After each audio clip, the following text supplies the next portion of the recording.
It is.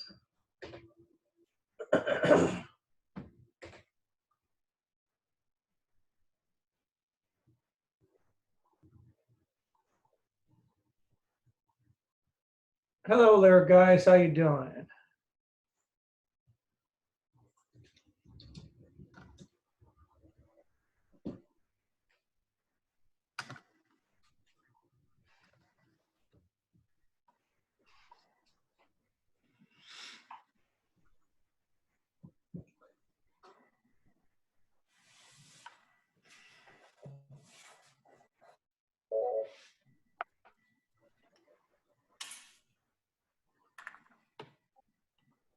Just turning my phone off or down.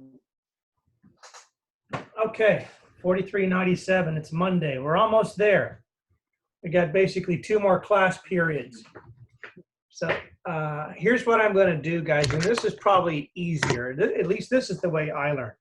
First of all, I want to introduce you guys to something new, a new concept today for some of you, and that's using firewalls, which will also introduce you to using additional Ethernet ports, virtual Ethernet ports and physical Ethernet ports within a virtualized environment.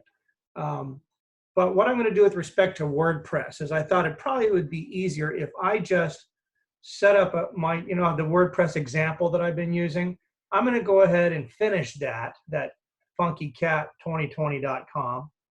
And then I will give you guys the login credentials so that you guys can go look at it yourself, actually go look at the code and just basically not copy it word for word, but use that as a template.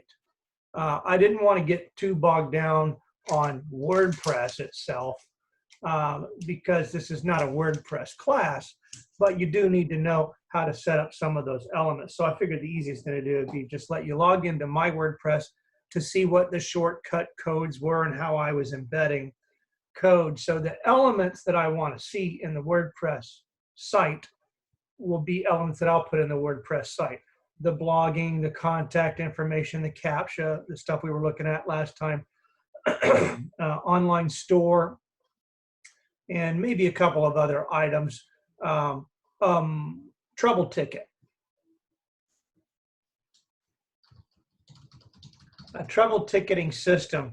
Trouble ticketing is used for help desks, and it's basically the first part of a CRM, where when a customer calls in, they pull up your account and they begin a new trouble ticket. And everything, all customer interaction pretty much starts with and ends with a trouble ticket, an existing customer, unless it's a new customer.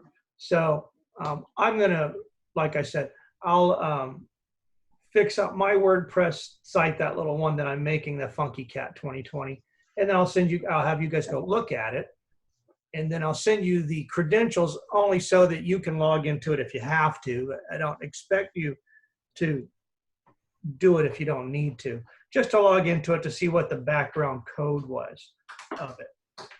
I learn better that way. I learn by looking at somebody else's stuff, not really cheating, but learn by example. That's how you'll find a lot of your information on the internet is don't try to reinvent the wheel.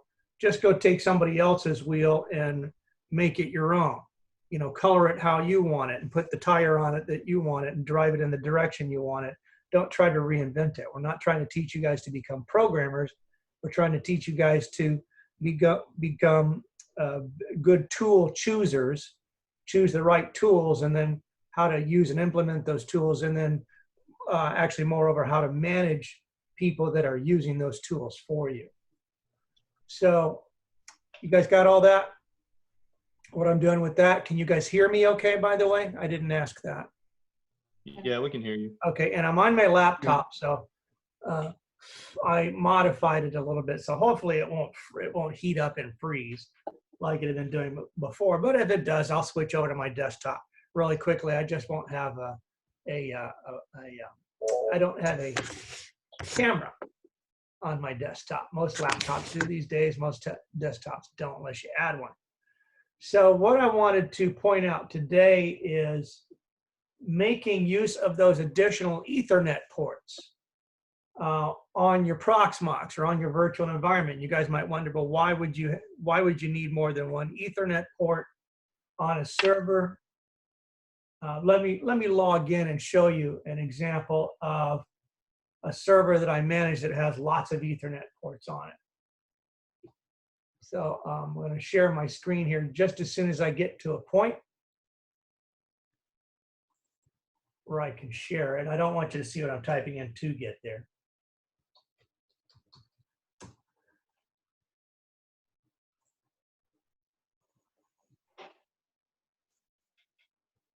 Close some of this. And some of this is brought about by me having to do some work on one of my client servers.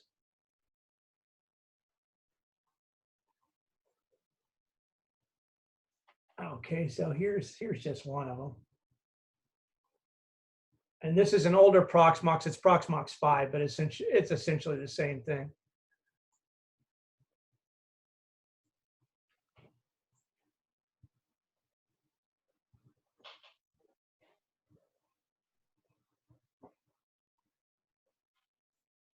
Okay, so what we're looking at here, if you guys can see that, is we're just looking at an older Proxmox screen of one of my clients. There's nothing super important on here that you guys would see, and I'm not violating HIPAA or anything like that. Can't see any patient data. Let me bring my chat window back over here. Give me just a sec.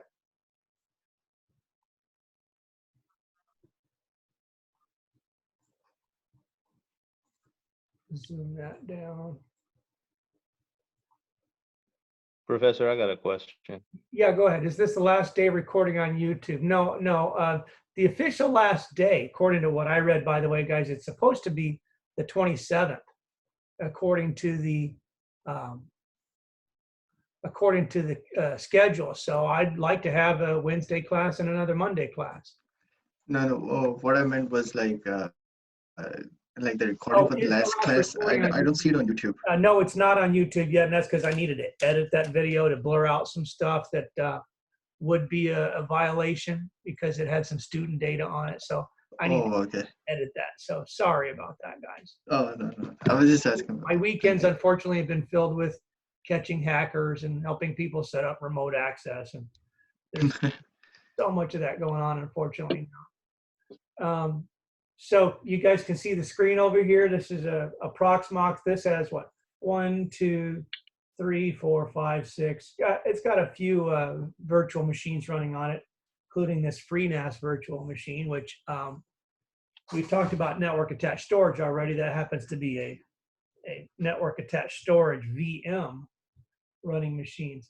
But if I go to click on the server name here and I click on network, you'll see that I've got multiple network ports here. This ENO 1, 2, 3, and 4 are the 4 physical network ports that are available on this server. Now, if you guys were to log into your servers in the lab, I believe you see 2 ports, not 4. Does that sound right to you guys? We can go take a look at that one in a minute. I just want to show you a production one. And then you'll see this VMBR 0, 1, 2, 3, and what that stands for is Virtual Machine Bridge. Now, what a network bridge is, for those of you that are not that familiar with networking yet, is bridge is referring to layer 2, essentially referring to layer 2 and 1, the hardware layer. And a bridge can have 1 or more physical Ethernet ports in it. A IP address or a route, like you see over here, IP address can be assigned to a bridge, and you can assign more than one IP address to a bridge. So most virtual environments split it all out this way so that you have lots of flexibility, because other things that you might want to do other than create a one-to-one bridge like this is like this VMBR0. All this is doing is mapping back to the physical port ENO1, which is up here.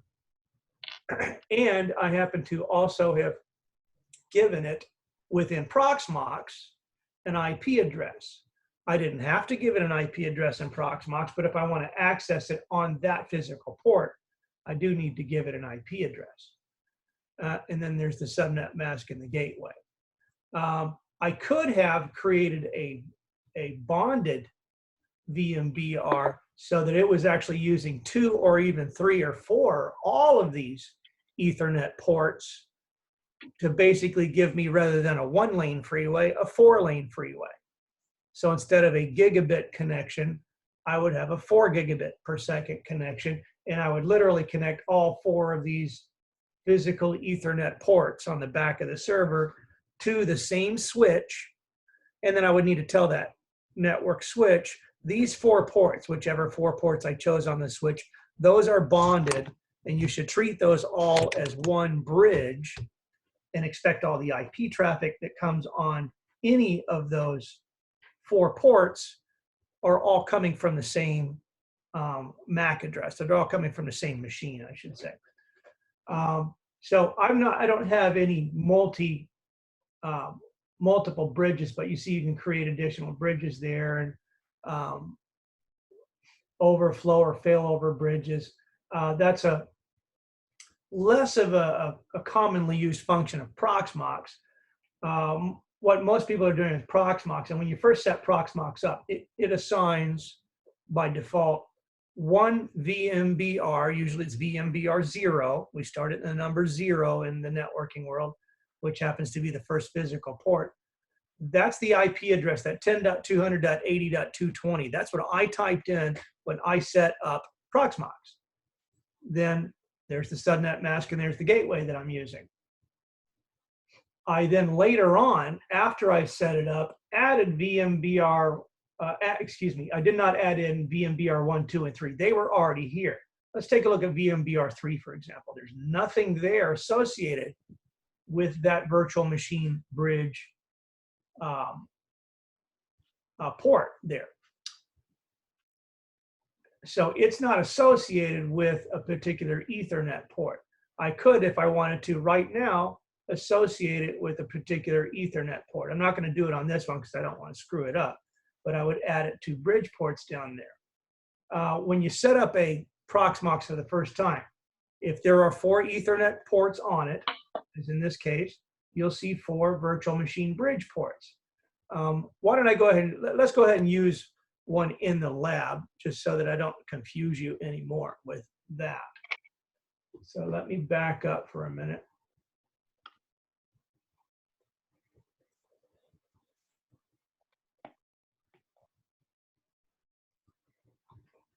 I got a quick question about Sure, go ahead. storage. So if there's a RAID controller, do you use PCI pass-through, or do you just mount all the drives on the virtual environment and then share them at the RAID mount point? controller. Yeah, I'm trying to exit. I forgot. I put this in a special mode, and I don't know. Oh, disconnect. There it is. Put it in a special full screen mode. Let me view a machine in the lab and finish talking about this, and then I'll talk about RAID real quick. Rahi, okay.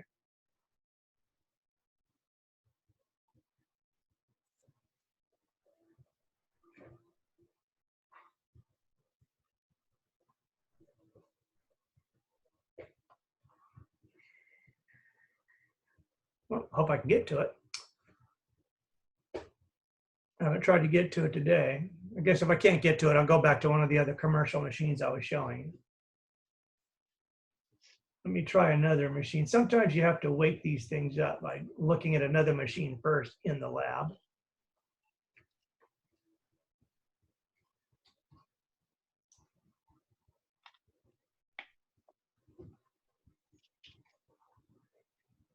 We must have had a power outage there at the lab.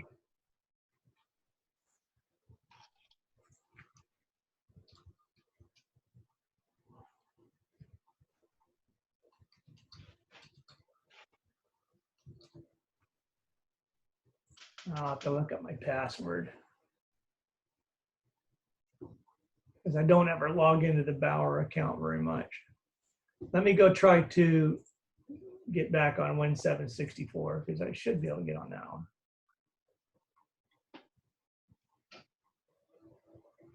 There we go. And let's take a look at Proxmox 2, which is where I've been doing my work. Okay, so in Proxmox 2 here, if I click on the name of the server, not data center, not the individual machines, go to network. Oh, gotta log back into it. It's timed out.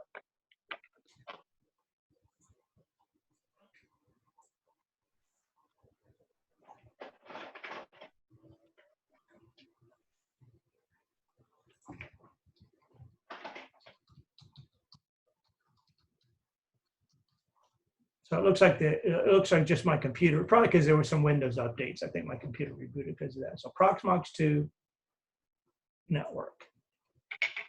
Okay, so this is what you see on a fresh installation of Proxmox.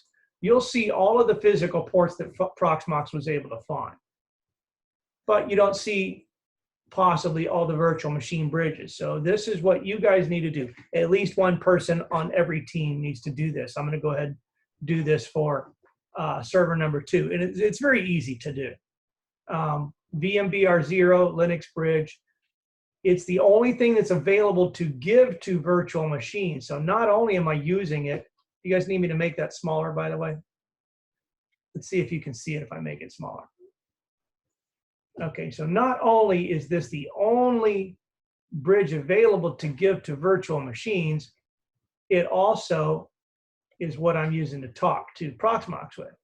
There's the IP address of that Proxmox. All of the virtual machines, like this Jake Cinto 7, their network setting are all using that bridge. That's the only bridge or the only network port that's available to me.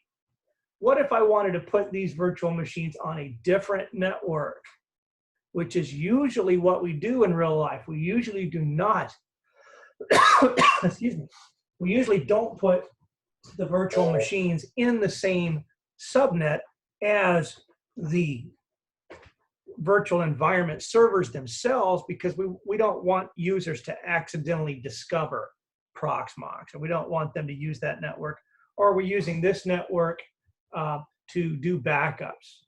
And so most of the time, you're going to want to add second and even third and fourth bridges if we had more Ethernet ports.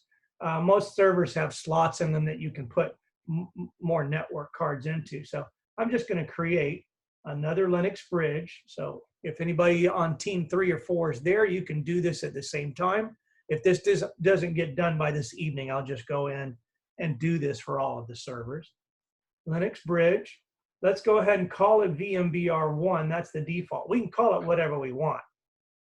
You know, we can call it LAN port 2 or Ethernet 2 or whatever you want, but I'm just going to go with the default.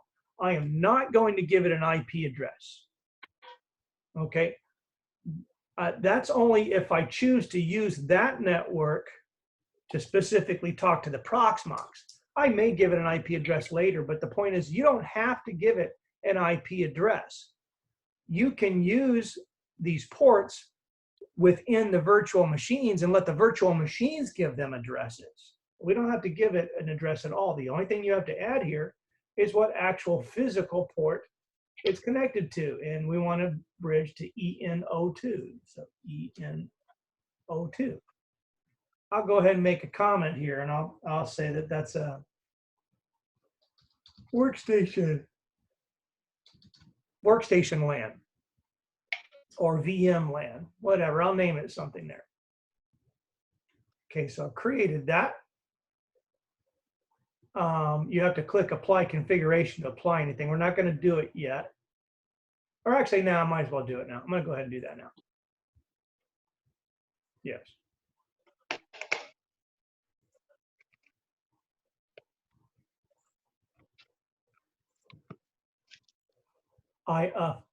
If up down 2. I need to load that. This is just a technical thing. Let me technically do this real quick so you can watch what I'm doing, but I'm not going to specifically explain what I'm doing. It's just it's a little package that we need to install under Proxmox to allow me to do that without rebooting, which is dumb to force you to reboot. Linux is all about not forcing you to reboot like Windows does.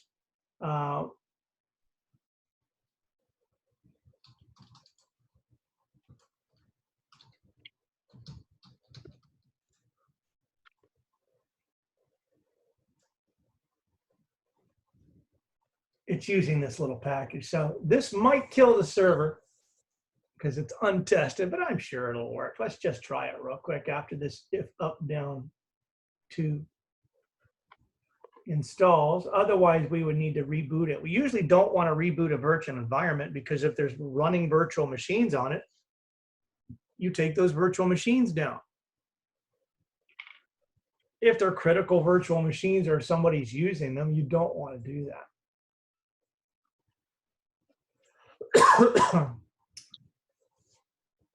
Done. Good. Okay, so that was easy. I don't know why they didn't just make that a part of Proxmox.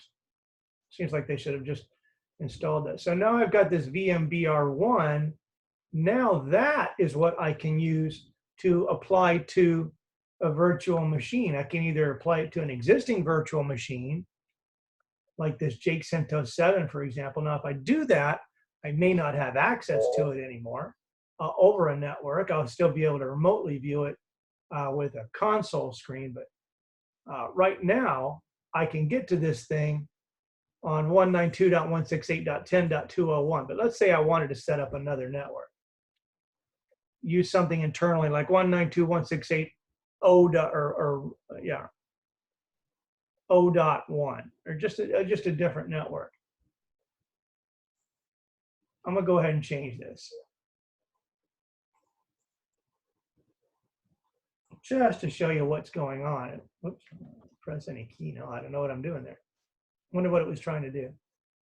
It looks like it was trying to install something. Okay, so right now I can ping google.com. I'm talking on the internet because I'm on ETH0 or net 0, or here's the glue right there, VMBR0. That bridge right there, that's the network card that's been given to Jake 7. If we look at, or Jake CentOS 7, we looked at all of these, they're all VMBR0. But if I want to take them off that network, I can simply edit that and change that from VMBR0 to VMBR1. I will need to change that IP address. It can't be the same subnet. It has to be a different subnet.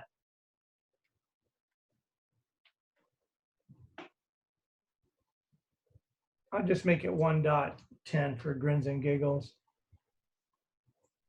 I'll make that 192.168.1.1. Now that doesn't exist yet. I don't have a gateway running at 192.168.1.1. So I'm not going to get routing unless I had a gateway installed, which is the next thing I'm going to talk about. So is this a VLAN that exists only within that virtual environment? Yes, I just created, well, I haven't created the VLAN yet, but yeah, sort of. I've only created this LAN, and it doesn't only exist within this virtual environment, it's anything that's connected to the second physical port. This, if that port, this ENO2, if it was physically connected to all the other second Ethernet ports in the lab or anything else, then yeah, there would be a separate VLAN in there. Now we can't get back in the lab right now because we're still on quarantine. So usually in the class, the next thing I have us do is we literally connect second Ethernet cables to those second ports, and we run a separate LAN, a separate physical LAN, not just a VLAN, not a virtual LAN, but a separate physical LAN. But we don't have to, just for purposes of doing this and showing you what the net effect of doing this is. So now this virtual machine CentOS 7 is no longer on VMBR0, he's on VMBR1, which is pointing to an Ethernet port, which is not connected to anything. That one's inactive. So now if I try pinging something like google.com, nothing is going to work. And that's because the networking changed. If I type in IP space address, my IP address is changed to that 192.168.1.10. If I type in IP route, it tells me it's expecting to find the rest of the world from this range. In other words, it doesn't have, oh, here it is, default route. It doesn't have a route to the outside world anymore because there is no 192.168.1.1. Excuse me. Let's add one, okay? We need to create a firewall since we can't physically connect this to anything because we're not there in the lab. Another thing that we could do is install another virtual machine which lives on both networks, the public and the private network, or the external and the internal network, and set it up as if it's its job is to be a firewall or be a gateway between those two networks. Now, here's another thing I could have done. I'll change it back temporarily. I don't remember what the IP address was. I guess I should have written that down, huh? I could go look at it in a spreadsheet, but maybe if hopefully I put it in the notes. No, I didn't put it in the notes. That was bad of me, wasn't it? So where is that spreadsheet?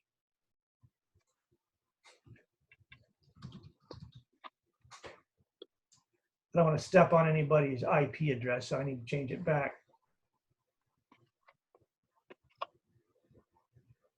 Or I could change it to DHCP just temporarily.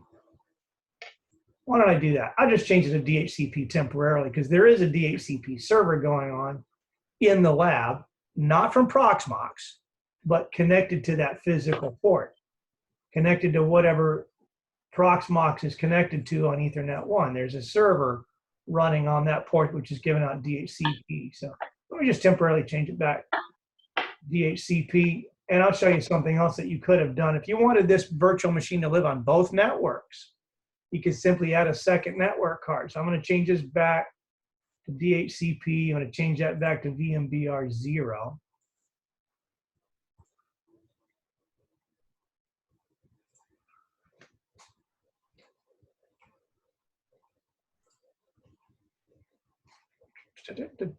Where is it? And now let's see if I can ping anything. I may need to reboot the machine at this point or turn it back off and on. Oh, you know what I can do? I can do an IP. Is IP config still working? No, IP renew. They changed all the commands. We used to use IP config. Actually, I'm just going to reboot real quick, and that will tell the machine to get another DHCP address.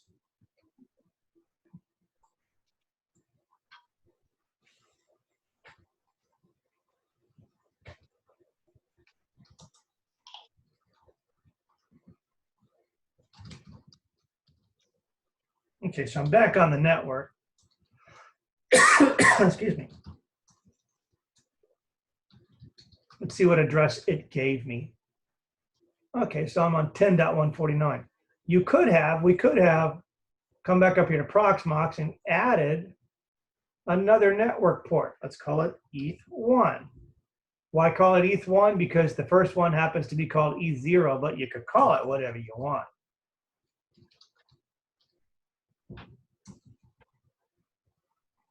Let's stick to the defaults though. Bridge, let's put it on VMBR1, not VMBR0, because my goal is to put this virtual machine, this container in this case, on both networks. This new network that I've invented, which is not connected to anything yet. I'll go ahead and make it a static address 192. Actually, let's use a completely different range. Let's use 10.0.1.10. Completely different range. 10.0.1.1. There isn't anything at 10.0.1. As a matter of fact, I'm not even going to put that gateway in right now. I'm going to leave that off. You don't have to. In fact, you really only want one gateway. Okay, so what I've done is basically inserted a second network port, a second network card in that machine. So if I go back to it and I type in IP address just to see what addresses are on this machine, you'll see that I now have, I'll make this a little bit bigger. I now have a new Ethernet card here. I've got this E0. That now I've got ETH1 that showed up, and there it is, 10.0.1.10. And I can ping 10.0.1.10 and actually use it.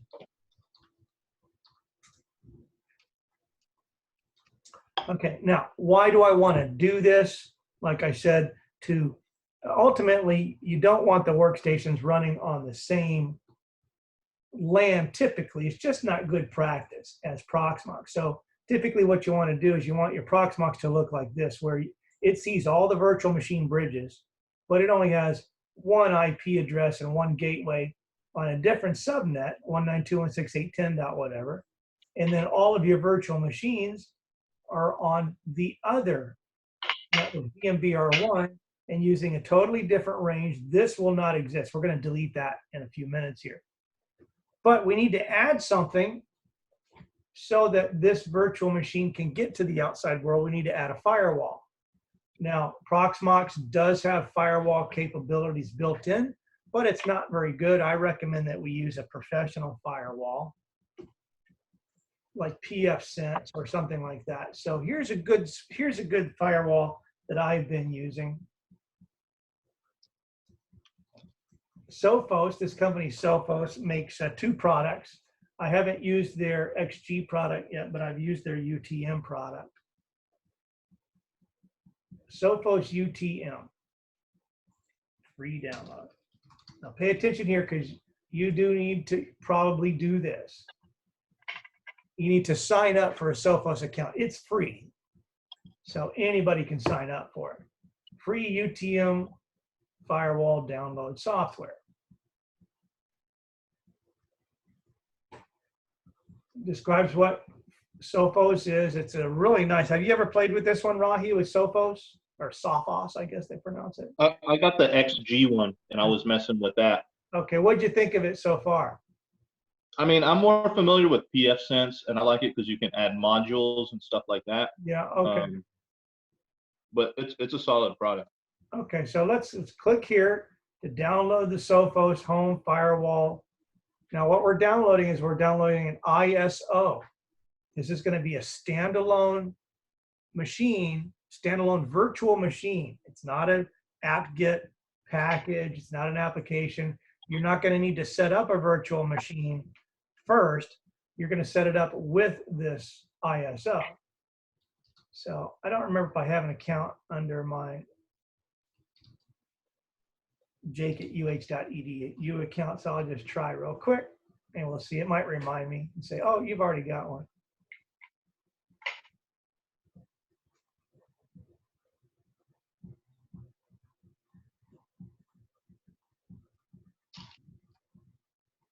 Job role. I'm going to say I'm a student, or no, I'm just going to say I'm an IT director. You can say whatever you want.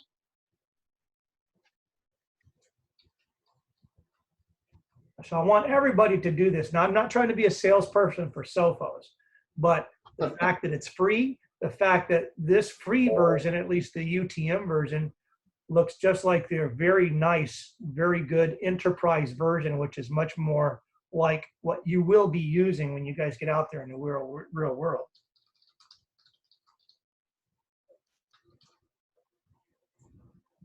U of H, industry is EDU education. Company size, 35,000. Is that how big we are? Yeah.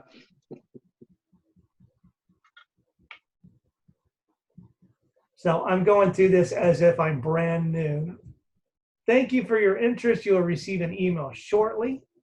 Shouldn't take very long at all. So I'm going to go over and look at my email, which the jake@uh.edu happens to be going to Gmail.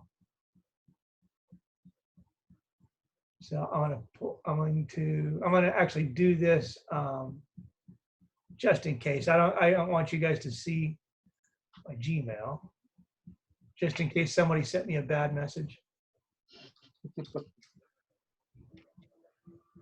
Something that I have to not show you, like I'm quitting school or whatever, something like that, or I want to kill you. Do you get a lot of death threats? No, not yet. Not right now. Maybe soon.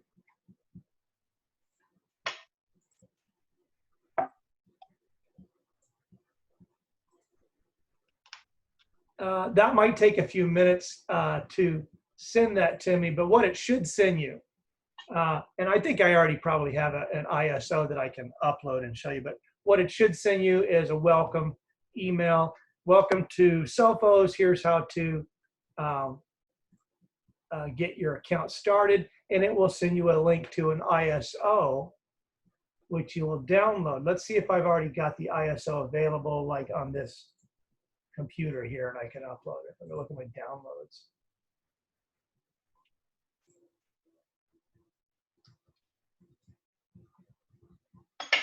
No, don't have it there.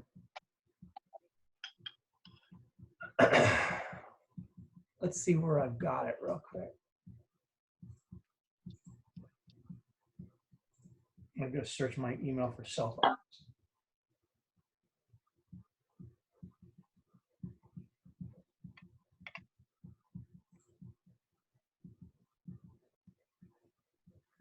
Thank you for your interest. Okay, so I got an email here. Download the ISO image. Okay, so let me copy the link over that it sent me. I can copy that over. So it's asking me to go to that link.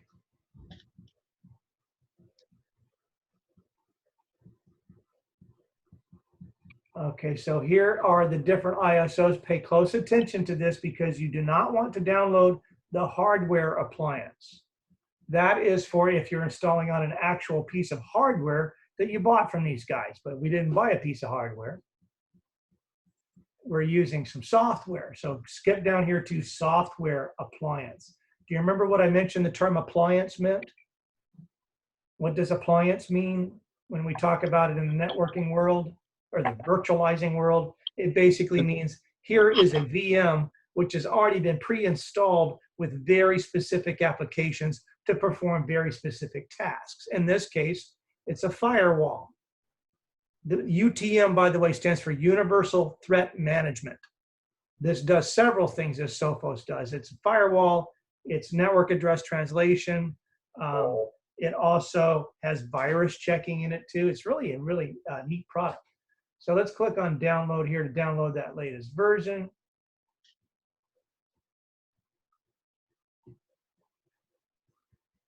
Now, not everybody on your, oh, I thought I just did all this.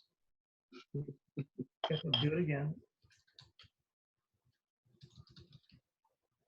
I might have to log in. Although I think you just have to basically provide this again.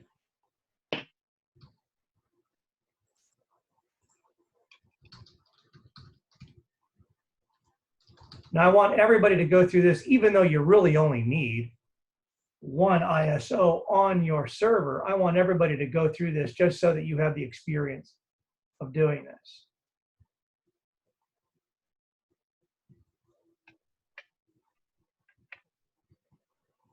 It's not always as easy as just clicking a link to download an ISO, especially this is a commercial product. They're trying to sell us something. Eventually we should get a license emailed to us.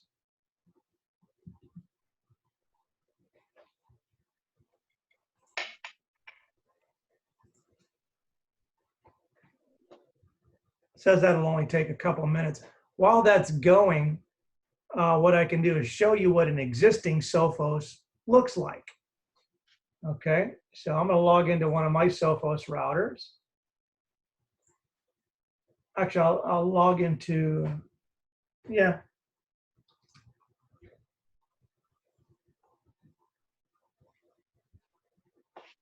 This one happens to have a lot in it. So don't hack me, okay?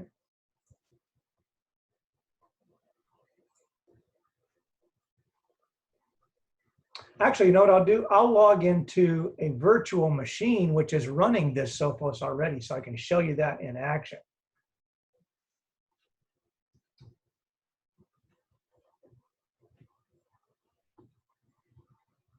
So this is one of my old virtual machines. I need to upgrade it. It's like the third one I built, so it's been a while. It's running Proxmox. It's just an older version of Proxmox.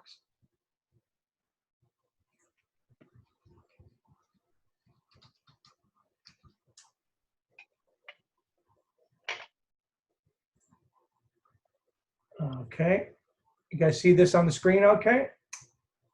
There is a Sophos right there. So first of all, let me show you the relationship of the network ports. So on VS, if I click on VS3 here and I look at the network ports, you will see that I have 1, 2, 3, 4, 5. So I have 6 network ports in this server.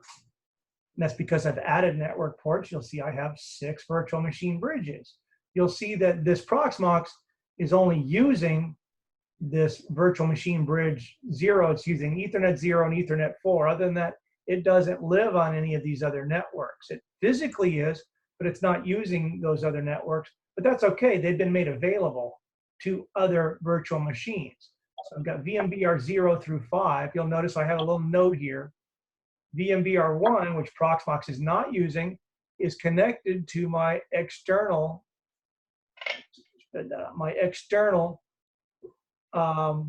public WAN IP address network, which is in my co-location. It's connected also, or I have available also VMBR 0, which is an internal webmill network, and then there's VMBR 4. I'm not using 2 or 3 yet.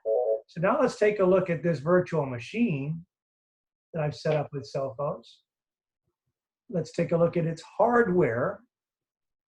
And you'll see that I have within the hardware of this Sophos, I don't even need 40 gigs. I gave it 40 gigs and 2 gigs of RAM, but I've given it at least 2. This is what you'll need to do, give it at least 2. In my case, 3. I've connected it to 3 different networks. That first, this VMBR1, that's the public external address. That VMBR1, if you remember, was VS3 here. VMBR1, that's on my external network. And then VMBR 0 is one of my internal networks, and then VMBR 4 is another one of my internal networks. So if I log into this Sophos, I will see 3 different interface cards. One's called Net 1, one's called Net 0, and one's called Net 2. Okay, so now I'm going to log into that Sophos, which is actually FW3. Oh, excuse me. I put https://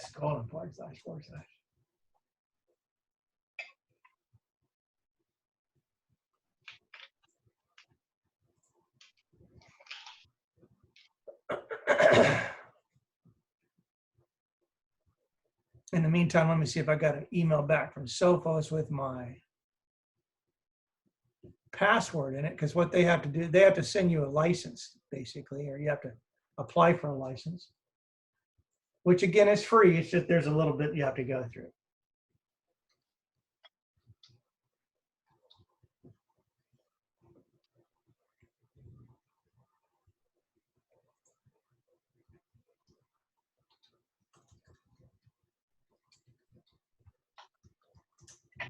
Sorry, I forgot the password. I have different passwords on everything. I never use the same password on 2 different machines. Unless it's a sample machine I don't care about. Okay, so the first thing I want to show you under Sophos is under interfaces and routing here. Interfaces, that's the term. Whenever you see that term, and if you're looking for, well, where are my Ethernet connections? I need to get to that. They're called interfaces under Linux systems, and this is a form of Linux. Click on interfaces here, and there are the 3 network cards. There's ETH1. Remember I said it was the external one, so here's external WAN, there's the IP address, I've given it right there. I hard-coded it, I assigned it here within Sophos. And then there's ETH0, which is that first internal range, and then there's ETH2. So this is equivalent to, if I was looking at Proxmox, that's Net 0, Net 1, Net 2. If I go back here, Net 0, Net 1, and Net 2. You can, if you want to verify, I could look at those MAC addresses, and I should be able to see them over here. If I go edit this one, for example, I'm not going to change it, but if I go edit that, or if I go look at oh, here, if I click on hardware, then I can see these MAC addresses, and I can verify that MAC address, that 373A, which one is that? 37.3, that's VMBR0 or net zero. So that's how these things are gluing together. I'm going kind of slow here because I want you guys to see how these things glue together first. That's kind of the hardest concept to understand. The actual installation of the firewall is not that difficult. Once you've done one, you've done them all. Okay, so there's the 3 Ethernet ports. Now let's go back and see if I can upload that ISO file, and let's actually get that done, okay? So show in folder. So I've got it completely downloaded now. I need to upload, that's almost a gig. I need to upload that into my Proxmox. So where's my local storage? Hopefully I've got enough room. Yeah, I got plenty of room, so I'm going to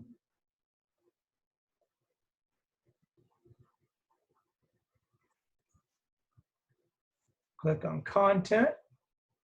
I'm going to click on upload. I'm going to upload an ISO image. I'm going to select that image. Now, only one of you has to actually do the upload here because you can all use that same distribution. One of you on each server.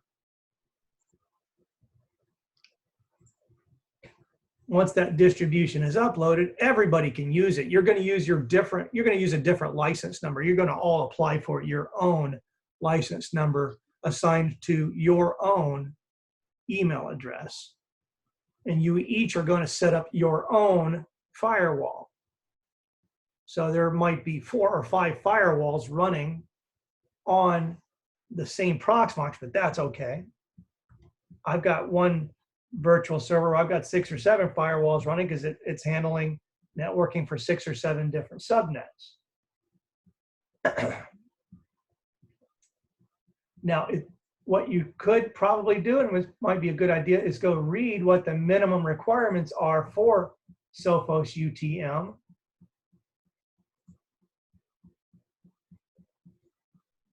Like how much RAM and how much hard drive space.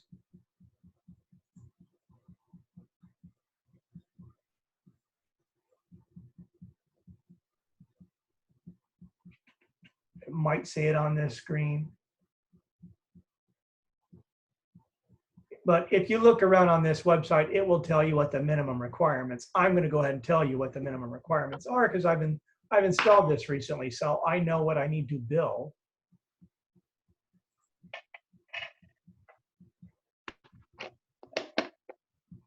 Okay, it says it's done.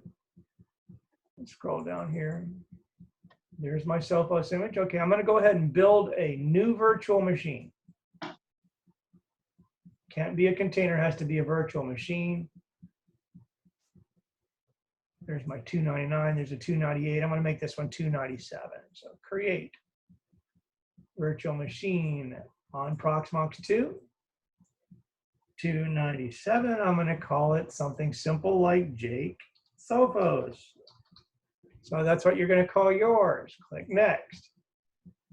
What am I using? Look on local for this ISO image. There it is, ASG. By the way, it's called ASG and not UTM because the software was actually written by a different company and then Sophos bought them. It was written by a company called Astaro. So this is the Astaro gateway product. So don't let that confuse you. UTM equals ASG. I remember Astaro Linux. It was a distribution. Yeah, it was a long time ago. We're going to assume that it's Linux. The only choices you have are Windows, Solaris, or other. It seems to work just fine under Linux. It is a flavor of Linux. If you're running a BSD install like pfSense, do you still keep it as Linux? It depends. I would probably still keep it as Linux because BSD looks enough like Linux. The only thing that does, by the way, Rahi, is that just pre-chooses for you some of these additional items like the graphics card, SCSI controller, hard disk. I'm going to come here. I'm going to make that smaller. I'm going to make it 20 gigs. You guys don't need to make it that big. Just make it 20 gigs, no bigger. Also, I don't want to put it on containers. I want to put it on local. ZFS. I'll turn on the write back cache, sockets 1, cores 1. I'm going to bump that up temporarily to 2. I'm going to change that, by the way, because I run it to run faster.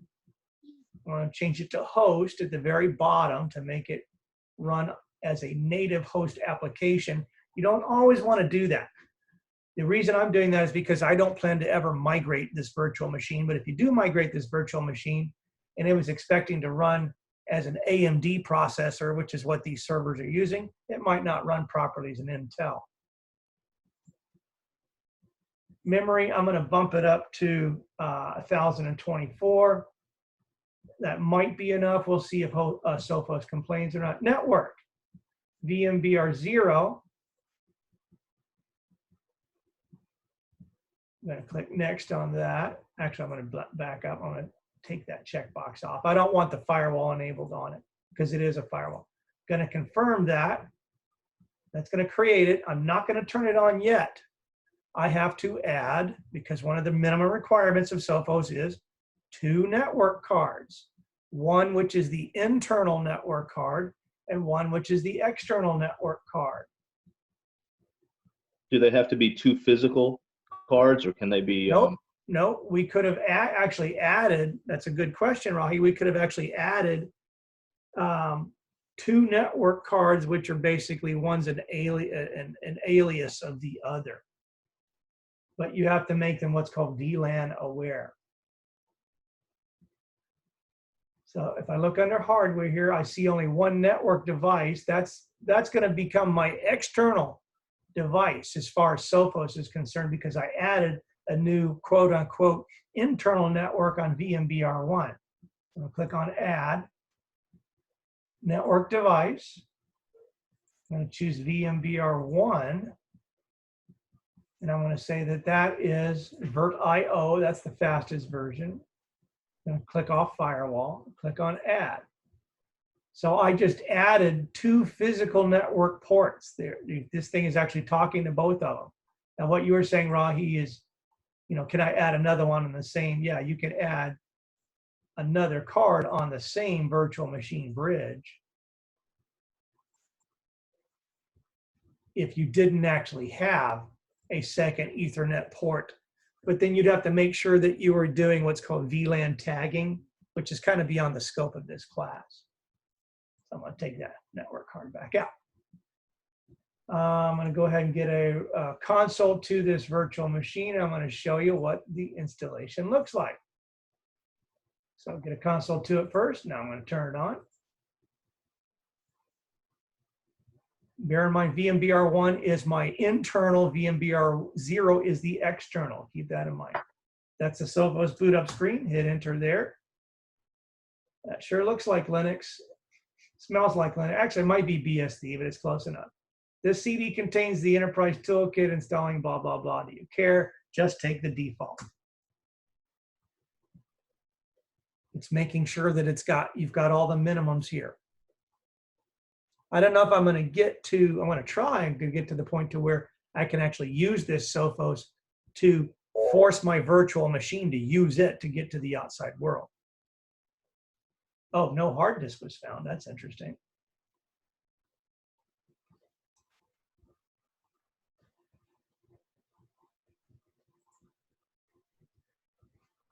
There definitely is a hard disk.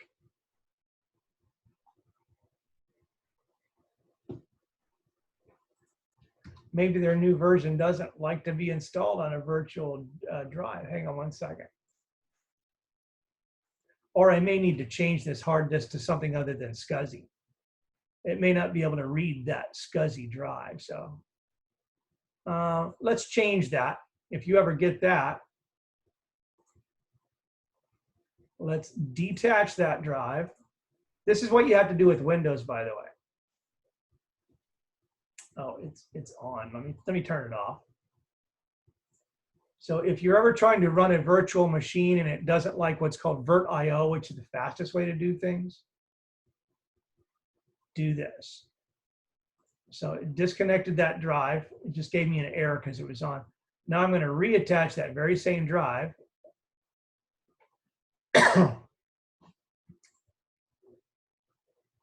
but I'm going to change this from VirtIO SCSI to something else. I'm going to change it to something more familiar to operating systems like SATA. SATA, that's a more common type of drive that you might install in an actual machine. Now it should recognize that. I'm kind of surprised it didn't recognize VirtIO, but maybe it doesn't recognize SCSI. It should recognize those two network cards, but just in case, I'm going to set those to the slower Intel E1. Actually, I'll set them to this Realtek 8139. That's a very common network card that's found in most workstations. It's probably a little faster than the original Intel E1000, which is a really old card. Now let's turn it back on. Now it should recognize everything because I'm giving it simpler devices to find. So that's what you're going to need to do if you were installing a Windows machine, because Windows doesn't talk VirtIO. You have to install a special driver.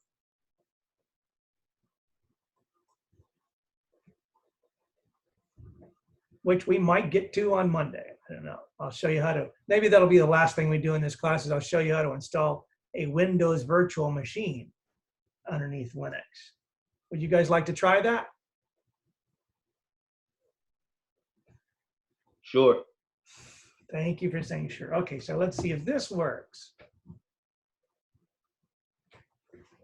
That was one of the questions on the survey. I don't know if that was required. What's that? The Windows-based VM. What about it? That's one of the questions Oh, did that you you set asked it on up? the Yeah, survey. yeah, that's, no, in this semester, nothing's required, basically. No, I shouldn't say that. In this semester, the requirements have been brought down considerably. Okay, so now, because of everything that's going on, I would like you to try installing a Windows VM. But if you don't get to it, I'm not going to give you a D or a B or C. I mean, if you've done everything else at this point, Austin, I'm happy with that. Let's just choose English. Let's choose America. So obviously, it's found the network cards and it's found the hard driver. It would not have let us get this far. Chicago. I'm just hitting a C to jump down to the C's. Let's go with that. We can we'll just take the defaults on that. We can always change that later. Okay, here's ETH0 and ETH1. Now it says, there's the Realtek. It says, hey, I found two network cards. Which one is going to be you're going to be using to access the web interface? Well, ETH1 does not yet exist anywhere that I can access because I don't have anything physically plugged into it. So you have to choose ETH0. What address do you want to give it? You need to give it an address in your appropriate range. So this is team 2. I'm going to cheat and not look at the spreadsheet, but I need to give it something in the range of 192.168.10. So I'm going to give it 192.168.10.240. Probably nobody's using 240, hopefully. Hopefully nobody's using 240. I can go double check that by, let's see, there's a couple different ways I can double check that, but I could try pinging it to see if it exists.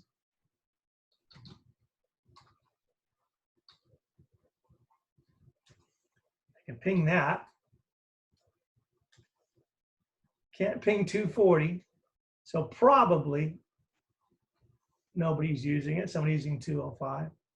So I'm kind of cheating, but in the interest of time, I'm cheating. What's the gateway? 192.168.10. Oh, sorry. Started typing all that in on the same line. That is the same thing as the gateway of your Proxmox server. Oh, I have to hit the tab key, excuse me. This is not a GUI installation, it's a text-based installation, so we had to use the tab key. 10.1. It's not optional, we need it initially here so that it can talk to the outside world. You want a 64-bit kernel because supporting large amounts of memory and offering better performance. Let's go ahead and say yes. You don't have to. A 64-bit versus a 32-bit kernel just means it can access more than 4 gigs of RAM. We only gave it 1 gig, so we don't really need that. But let's go ahead and say yes. We can only access a 4 terabyte drive, but we only gave it a 20 gig drive, so we don't have to. Yes, go ahead and install all the capabilities. Yes, please proceed. It found that 20 gig hard drive. Now it's formatting it and setting itself up.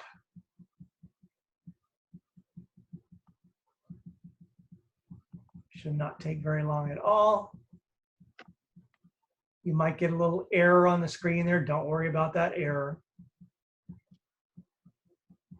If you ever see an error regarding anything to do with TTY, that's just the console. That's just this console screen that I'm using here. Sophos is a little confused. It's like, what is this? It doesn't realize it's a virtual machine yet. It thinks it's trying to install itself on a real machine.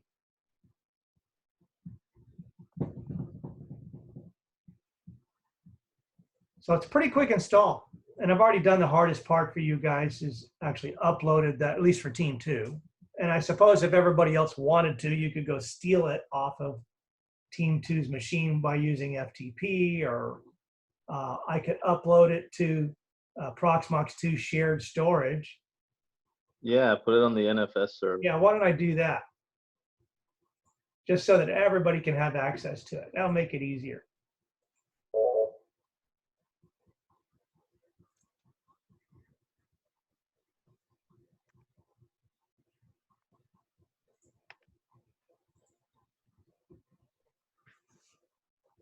So you'll notice some of these packages, they sound familiar, Perl. So a lot of Sophos is written in Perl. Nothing fancy. I mean, there's nothing special about Sophos really, other than its front-end GUI is really nice. There's some Linux stuff there.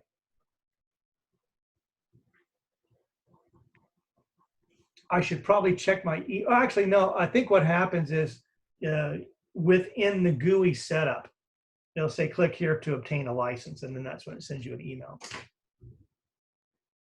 But I'm going to go ahead and check while it's doing this real quick. See if I got anything else from Sophos, like here's a password. Or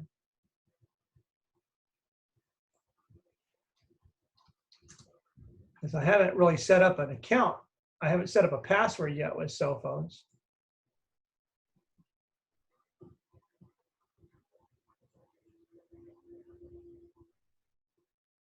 Your email address has previously been registered. Oh, I already have an email address. So yeah, it wants me to go to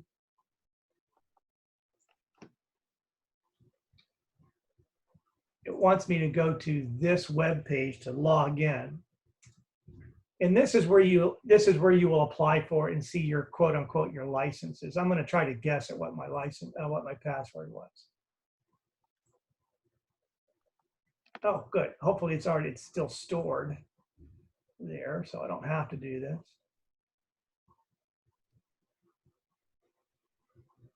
Okay, it says I don't have any licenses available. I'm going to create a new license. I want a home license. Oh, I'm sorry, bug attacking me.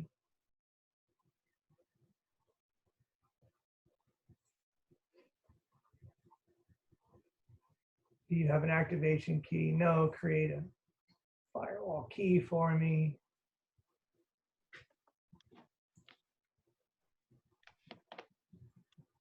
Okay, so there is a license. Oh, that's a license name. I'm going to click submit. Okay, now I have created for myself an unlimited license, except this is not the home license that I wanted. I actually wanted the home version, because the home version actually lets me do a lot more.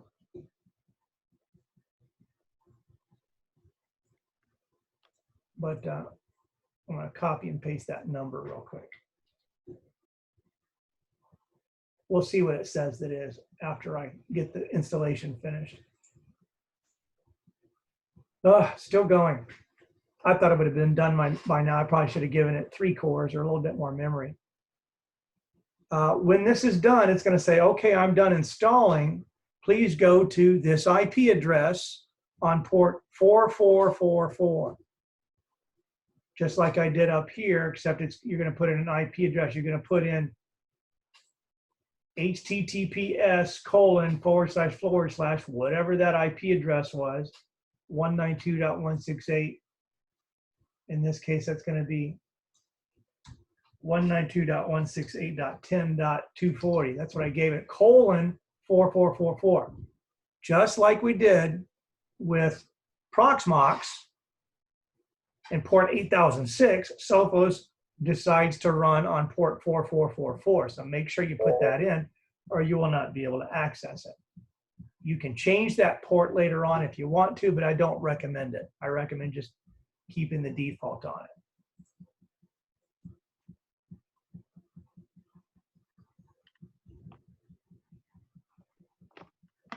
So while that's still continuing to install, let me go ahead and show you a little bit more about it already existing Sophos.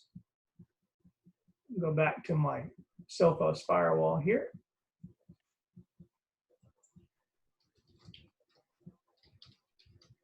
I never store my passwords for important firewalls and servers, by the way. That's why that wasn't coming up with a Microsoft stored password.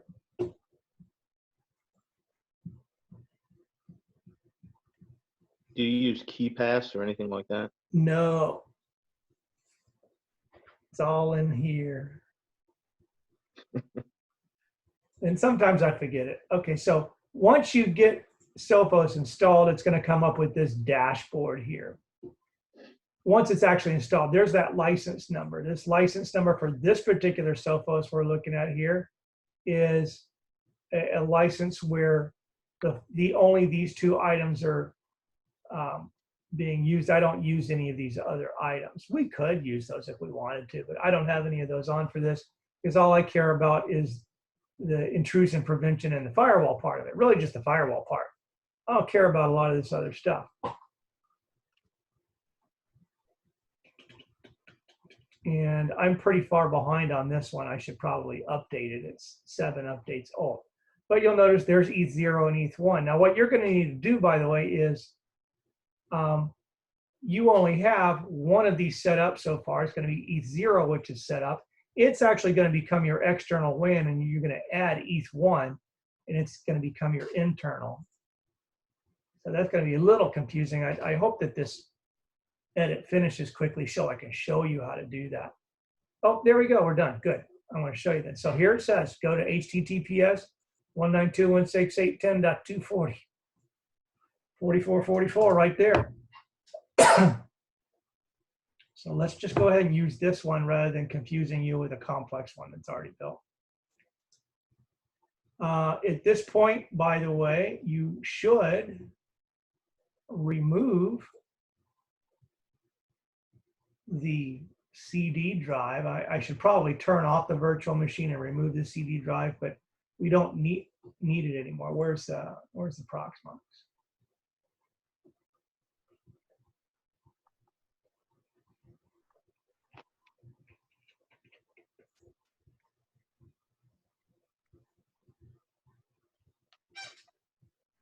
Give me 1 sec. Where'd my virtual machines go?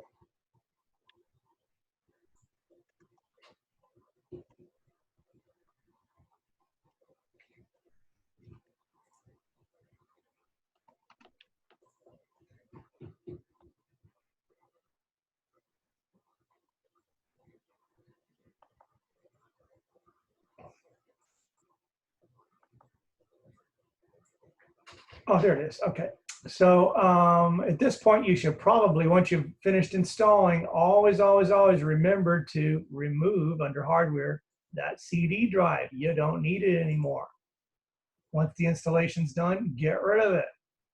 On the next reboot, that red line will go away. So I could reboot it now. See, it's trying to, in fact, it's trying to reboot it again. it's trying to reinstall it again. I don't want that to happen. So I'm going to turn off the virtual machine. I'm actually not going to reboot. I'm going to turn it off because I'm in a startup state. Now it has applied that change. It's taken the CD away. Now I'm going to get a console back to it again and turn it back on, and it should boot properly now. So don't forget to do that step, otherwise you're just going to end up in an install loop over and over and over again.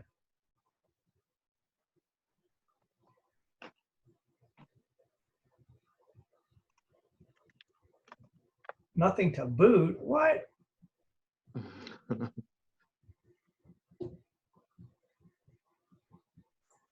But it did install it.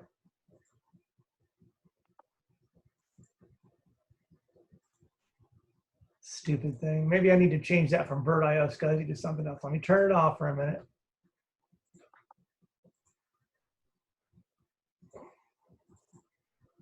Let me change that to that. See if that fixes that.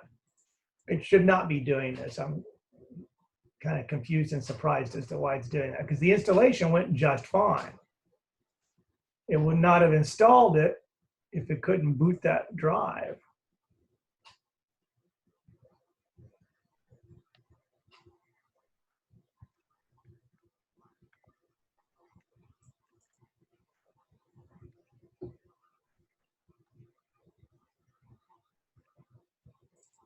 Okay, hang on. Options, boot order. Ah, that's why. You know why I was doing that? Because I changed the drive. It still said SCSI there. Okay, so pay attention to that. Actually, choose SATA in the first place. But did you see where I went to check that? I went to options, and I wanted to check to see why the thing's not booting. This is kind of like pressing F2 to go into your BIOS of your computer if you've ever done that. Most of that's all under options here.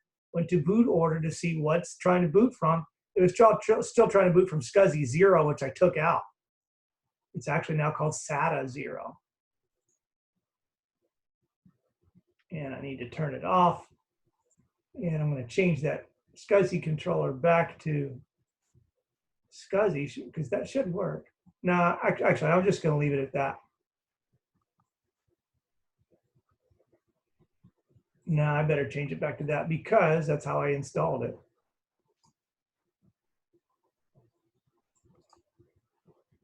Stop. Let's see if we can get this sucker working.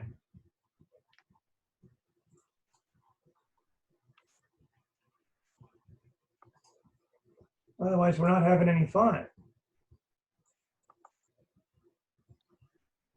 There we go. As long as it says grub loading. Grub, as long as we see that word grub, there it is, UTM 9.7. Let's press F2 and see what it's doing. It's just installing all of the individual, not installing, loading up all the individual programs in the background.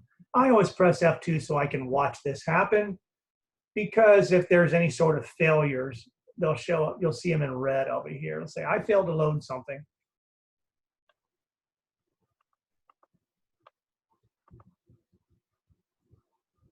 How are we doing on time? Oh, we're almost out of time. I wanted to try to get to this. Let's see if I can very quickly finish this up.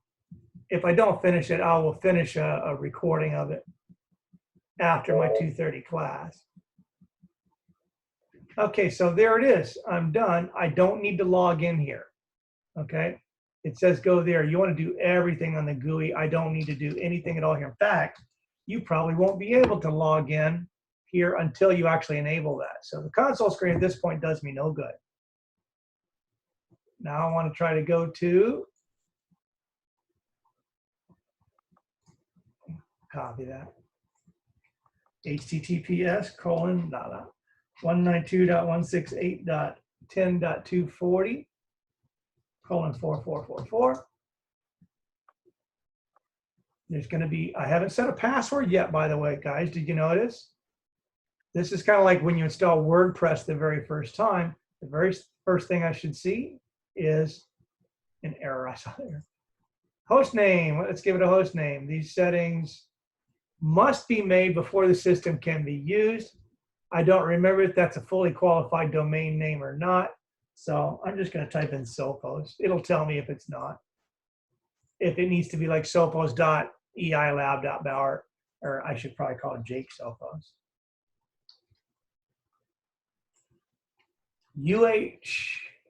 Houston.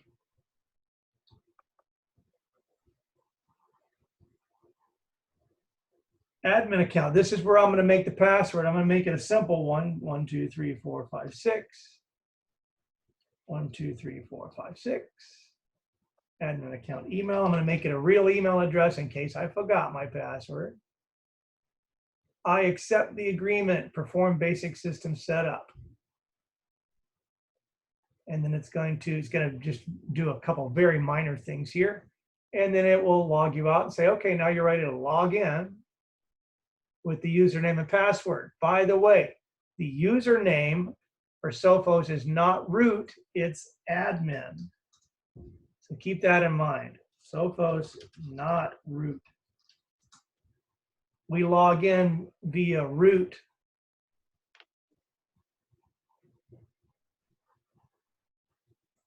Is it continuing?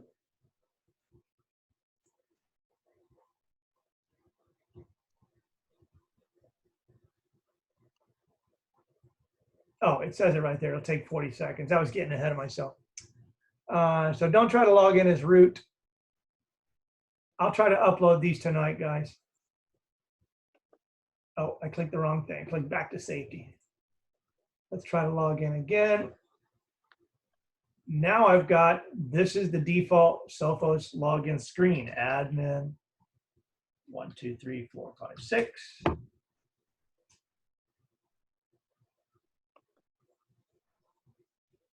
Welcome to Sophos. It realizes it's the first time you've used it.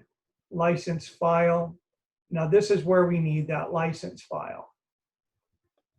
That's where you need to have already applied for and received a license file from the My Sophos website.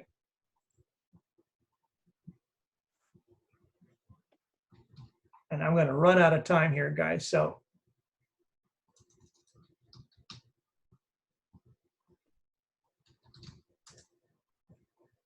let's see if I can log in quickly and download one of my existing licenses.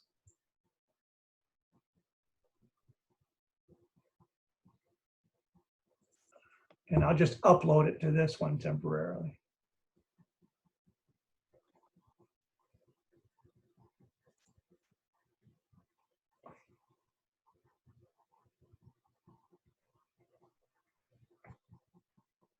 What you're looking for is a UTM 50 user home license.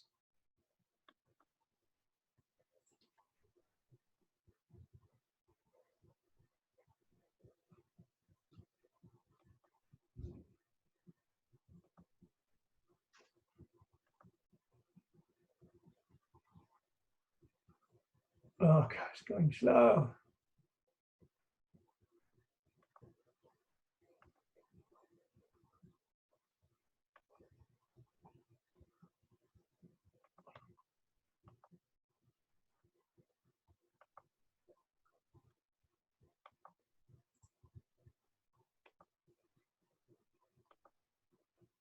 Oh, there it is, my UTM, there it was. That's what I wanted right there. The My UTM site.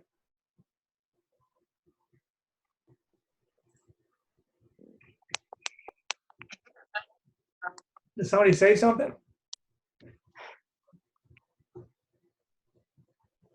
So you see I'm clicking on there, right, My UTM, which is where I was earlier when I logged in.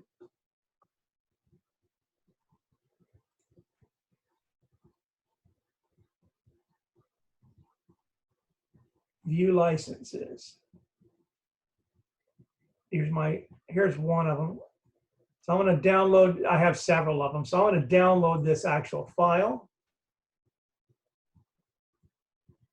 Download the license file.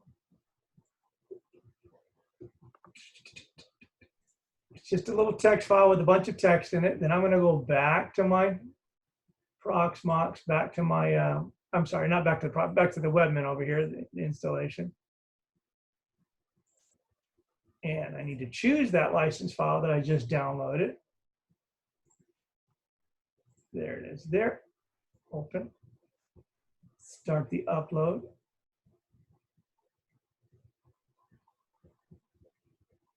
If you don't install a license, you get a free 30-day trial. So I guess we didn't need to install a license, but I'm going to go ahead and do it anyway. Internal LAN network, that's going to change, but for right now, let's leave it at that, okay? Let's not enable DHCP. We can set all that stuff up later if we want to. Set up internet connection. Not saying, where do you want to set up your internet connection? I'm not going to set one up right now. So we're actually going to switch this stuff around.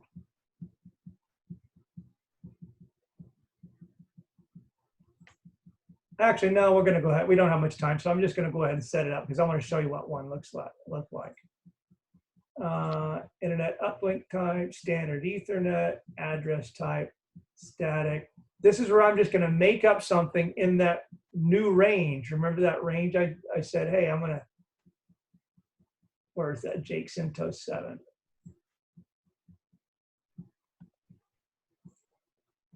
Not one. That new range I chose 10.0.1. And everybody, by the way, can use the same range if you want, because these aren't going to interfere, but I recommend that you choose your own. So if you're on team 2, use 10.0.2. something. If you're on team 3, use 10.0.3. something. So 10.0.1. something.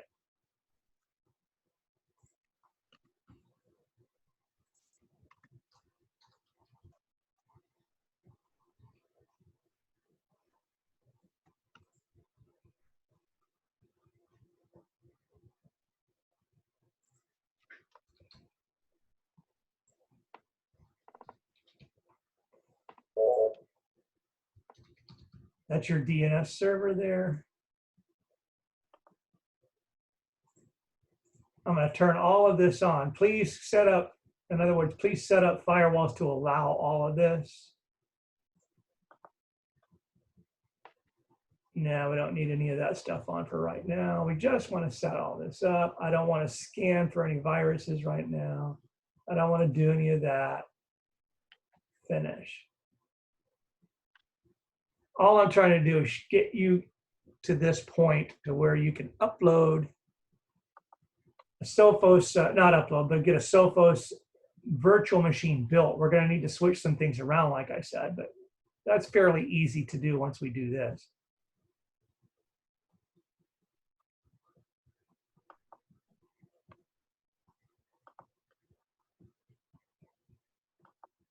We're going to actually switch the external with the internal.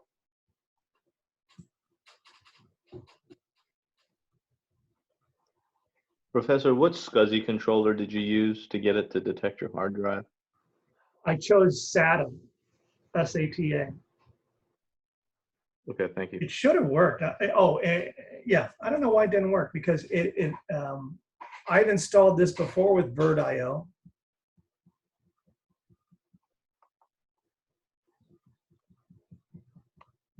So I've got to get ready for my next class, guys. So I'm gonna have to stop this here, but I will finish this video. I'll edit onto the end of this video what I needed to do to finish this Sophos installation. And then what I'll do is I'll just give you the credentials to this Sophos VM, not so that you can use it, but so that you can see it. I guess everybody on team 2 could theoretically use this Sophos to put their virtual machines behind. But what I'll do is I'll show you what I did to set up this Sophos. I'll just record a Zoom meeting. I'll do it sometime later tonight. No, I don't want to wait. Professor? Yeah. I'm still on the WordPress part. I think I installed it, but I just wanted to make sure my PHP website is not showing up anymore. Is that required for me to get that set up for WordPress? Because you installed WordPress on top of it. Okay, that's what I'm wondering, because it's not showing up anymore, and Well, what you could Might do have is set up another domain, Mm-hmm. um, With a different make up another IP. domain name and redo that PHP part. Just so that you can show, hey, look, I did the PHP part. Mm-hmm. Okay, that's one suggestion. I'm not going to be a real stickler about that, but if you would like to see that, you set up PHP and it was working, and you want to prove that it was working, just make another domain I think I did send a under virtual screenshot of it to and you then do already. the PHP info under that new under that new domain. Hmm. Okay, so like I said, I will make another Zoom meeting and merge those two videos together where I'm actually fixing this Sophos.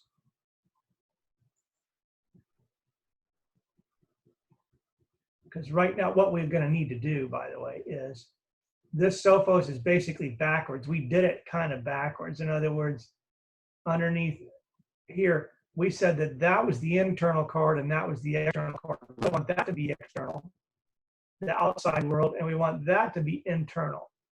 So we need to move a couple of things around. We can actually do it from within Proxmox here simply by switching VMBR0 and 1 around. It may upset Sophos, but I think we should be okay. Like I said, I'll make a video on how to do that. So if there's not any more questions, or if you do have more questions, send me an email. Like if you're having problems with the WordPress, and like I said, I'll finish up my WordPress site and I'll email you the credentials so that you can just look and see what I'm looking for in a WordPress site. And yes, I'll upload the videos as soon as I can. See you guys on Wednesday then.